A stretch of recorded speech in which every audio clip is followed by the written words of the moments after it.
They say muscles are slow to grow but quick to disappear. Now I'm just your average natty lifter, so I decided to put that to the test. So for 60 days, I quit all my shoulder exercises. I didn't train them at all. No lateral raises, no flapping my arms like a bird. Now at the end of those 60 days, did my shoulders shrink into nothingness? Or did they hold up? Stick around because the results honestly surprised me. Hey, I'm Nick. I started my fitness journey about 5 years ago when I looked like this, and I went on a mission to lose weight and dropped over 70 pounds of fat. And by the end, I looked like this. Big difference, right? Fitness gave me confidence with so many other things in life. Losing weight gave me more confidence with girls, but I wasn't exactly jacked yet. And if you saw me from the side, I kind of looked like a twig. That's when I realized it wasn't just about losing the fat, it was also about the ascent to aesthetics. So I started focusing on gaining weight and building muscle. And one of the first muscle groups I targeted was the shoulders, specifically the lateral delts. This is the side part of your shoulders that doesn't get trained from any pushing or pulling movements. They're one of the most aesthetic muscles that you can build because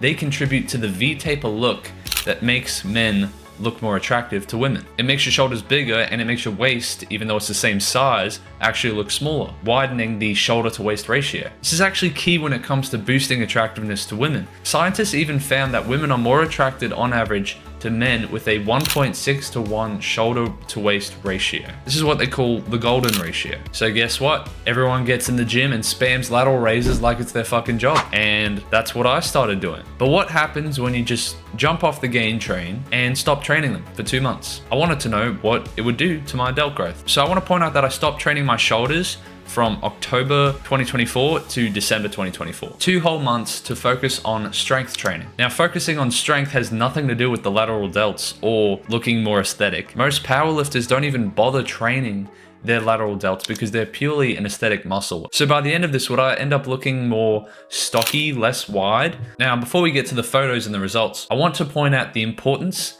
for natty lifters and strength training. Even though we want to train for aesthetics and look fucking dope and get girls, I'd recommend taking 2 to 3 months out of the year to focus on maximal strength training, like I did this past year. This has the benefit of helping you train the skill of lifting, which I guess is a hot take, but you don't need to learn the skill of bodybuilding. Just do the lifts with semi-good form and you gain muscle.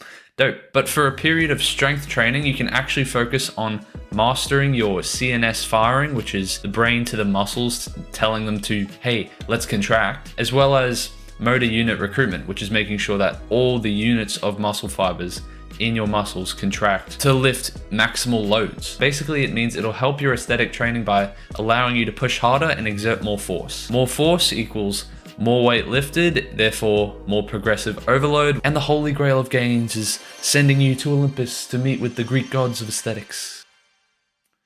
Anyway, what did I do from my break of side delt training? Well, I'm glad you asked. I trained west side barbell style. Basically meant 4 days per week, upper body Monday and Thursday, and lower body Tuesday and Friday for me, which for previous programs, I've been training sometimes 5, sometimes 6 days a week. So the more rest actually allowed me to recover from this heavy load strength training. Don't expect to be training 5-6 days a week on a powerlifting maximal strength program. And this time around, I wanted to focus on my pull-up strength, and I was able to make some solid progress. From being very sucky and not able to do even 10 pull-ups, I was able to do 6 reps with 11 pounds. And after struggling with bodyweight dips, I managed to hit 22 pounds for 70 reps. I managed to hit 22 pounds for 7 reps, which for me wasn't too shabby. I'll be honest about my numbers. I'm not some elite lifter, fitness influencer that you can't relate to. I'm an average natty lifter just like you, bro. So if you resonate with that, then taking a second to subscribe to the channel would be greatly appreciated. Now, aside from dips and pull-ups that I was focusing on, I was also doing straight bar deadlifts, barbell bench press, barbell rows. So the pushing and pulling movements were able to stimulate the front and back parts of my shoulders, because the shoulders generally contribute to almost all upper body training, if not only as stabilizing muscles, in most cases as secondary muscle groups that are contracting in movements. Like when you do pull-ups or rows, you're using your lats as your main targeting muscle group, hopefully, but your secondary muscle group would be, your rear delts. And for pushing movements, same thing, hopefully it's your chest, but it can also be for your front delts. And here's a quick diagram of all the heads of the delts. Basically, it's more than 3 heads. It's not just the front front, side, and back, it's actually 7 heads. But if there's 2 on the front, 2 on the back, and 3 on the sides, then I guess you could say I was technically still training most heads of my shoulders, but not the heads of the shoulder that contribute mostly to aesthetics and make you look fucking attractive and more jacked. Now, the moment you've all been waiting for. Here's a picture of me on day 0 of this no shoulder training experiment, and here's a picture of me at the end of 60 days.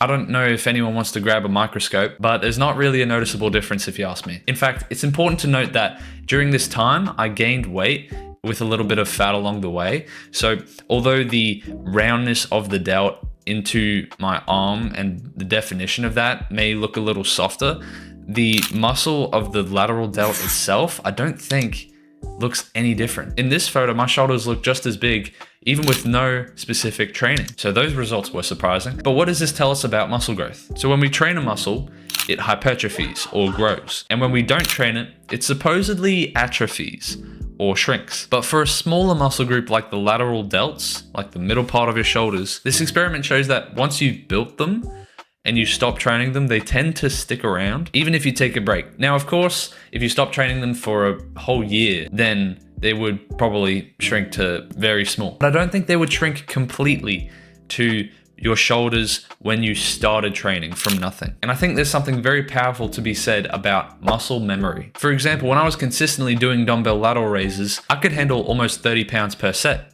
And that took years to build up to. But if I go back to that exercise now, it might only take a month or less to regain that same strength. Now, what does this mean for you and your shoulder training? It means that you can specialize to prioritize the aesthetics and building your shoulder muscles to alter your physique. It takes much less effort to maintain strength and size. Let's say you're focused on building your lateral delts right now.